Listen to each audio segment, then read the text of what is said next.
حالت نصب اس کی محمودن، حالت جر اس کی محمودن.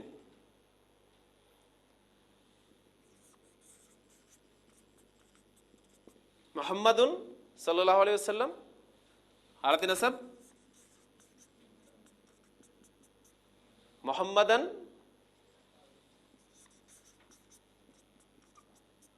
اور حالت جر محمدن. تو الحمدللہ آپ اس قابل ہو گئے ہیں جو پہلی مرتبہ عربی پڑھ رہے ہیں کہ وہ بتا سکتے ہیں کہ ہم کلمہ طیبہ میں اسم محمد صلی اللہ علیہ وسلم حالت رفع میں استعمال کرتے ہیں.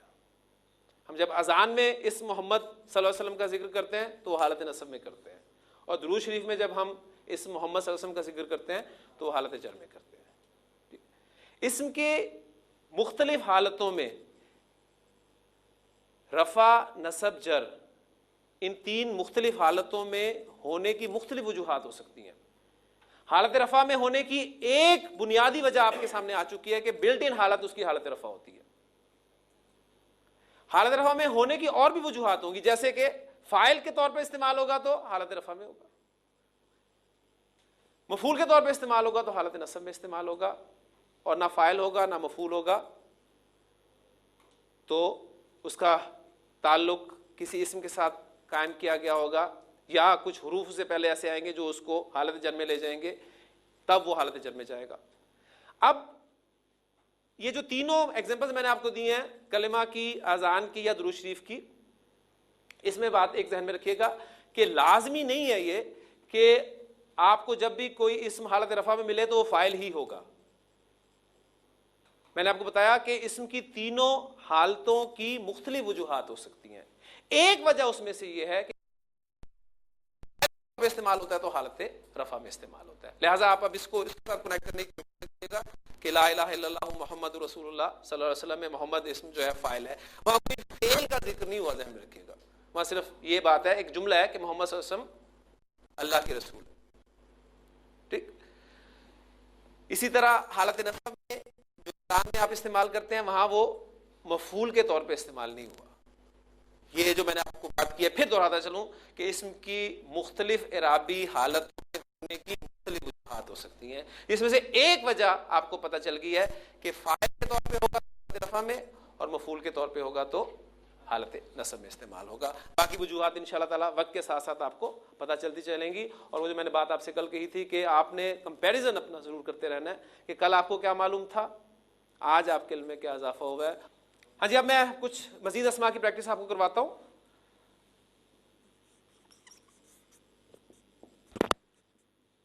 مسجد، اس اسم کی حالت نصب آپ خود بولیں گے انشاءاللہ تعالیٰ، کیا بنے گی؟ مسجدن. حالت جر کیا ہوگی؟ مسجدن.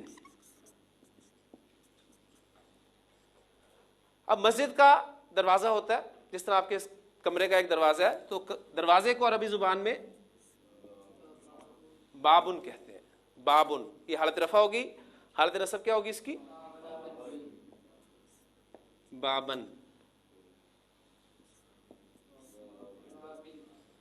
بابن. ایک چیز آپ نوٹ کر رہے ہیں کہ یہ اسماء جو میں آپ کے سامنے بورڈ پر لکھ رہا ہوں، ان اسماء میں حالت نصب میں دو زبر کے بعد ایک الف میں استعمال کر رہا ہوں. یہ عربی زبان کا قاعدہ ہے.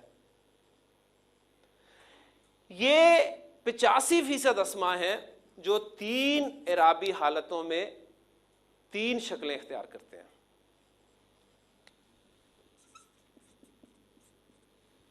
اب اگر میں آپ کو ان اسماء کا نام بتا دوں تو انشاءاللہ تعالیٰ آپ کو ان کا نام یاد کرنے میں کوئی مشکل پیش نہیں آئے گی.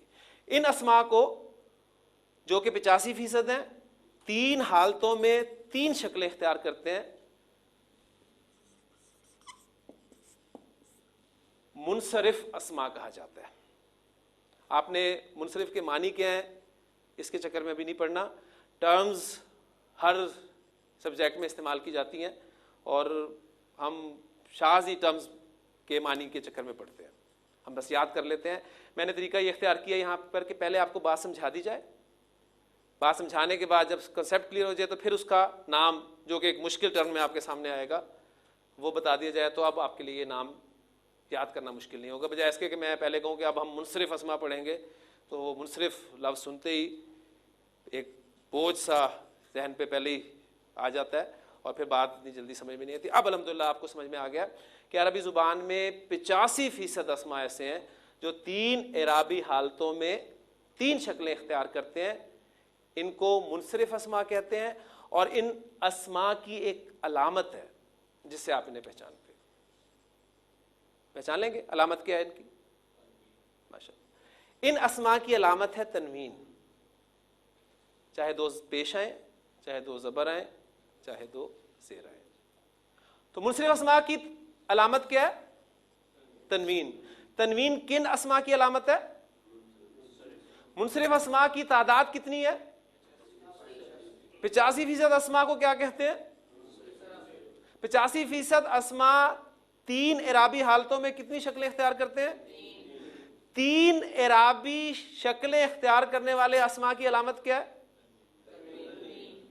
تنوین کن اسما کی علامت ہے؟